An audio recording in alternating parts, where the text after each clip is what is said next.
Poor Naresh కేంద్ర రాష్ట్ర ప్రభుత్వాలు ఆపరేషన్ కగార్ అనే బూటకప్ ఎన్కౌంటర్ నిర్వహిస్తూ నక్సల్స్ పైన బూటకప్ ఎన్కౌంటర్ నిర్వహిస్తూ ఈ బూటకప్ ఎన్కౌంటర్లో మరణించిన మేధావులు నంబాల కేశవరావు గారే కానీ ప్లస్ గాజల రవి కానీ భూమికే కానీ ఎంతోమంది మేధావులు మరణించారు. వారి మరణానికి కేంద్ర రాష్ట్ర ప్రభుత్వాలు సమాధానం చెప్పాలి.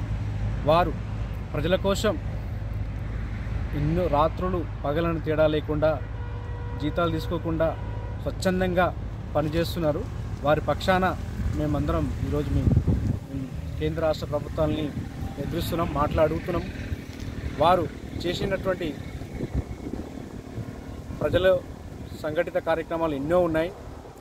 వారు ఆపరేషన్ కగార్ను ఆపి మేము ఆయుధాలు పక్కకు పెట్టి చర్చలకు వస్తామని కేంద్ర ప్రభుత్వానికి హెచ్చరించినా కూడా కేంద్ర ప్రభుత్వం ఆ యొక్క హెచ్చరికను పెడిచోన పెట్టి వారిని పట్టుకొని నిరాయుధంగా పట్టుకొని ఒక వారంలోకి కొంతమందిని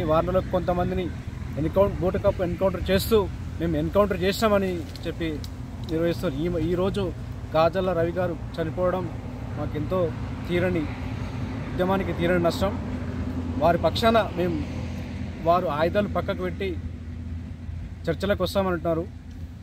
కేంద్ర మంత్రి అమిత్ షా గారు వారి యొక్క మాటను పెడిచోన పెట్టి ఈ దేశంలో నక్సల్స్ లేకుండా ఉండాలనేటువంటి కంకణం కట్టుకున్నారు. ఇది ఎంతవరకు నిజం, ఎంతవరకు కరెక్ట్ అని నేను హెచ్చరిస్తున్నాను.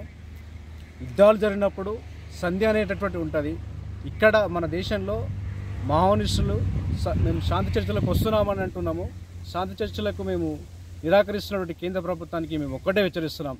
వారి పక్షాన ప్రజా సంఘాలు కానీ, విద్యార్థులు కానీ, ఉద్యమ నాయకులు కానీ అందరూ మనం ఎలుగెత్తి జైగెత్తి కేంద్ర రాష్ట్ర ప్రభుత్వాన్ని నినాదించాలి. ఇంతతో నా యొక్క ఉపన్యాసం ముగిస్తాను.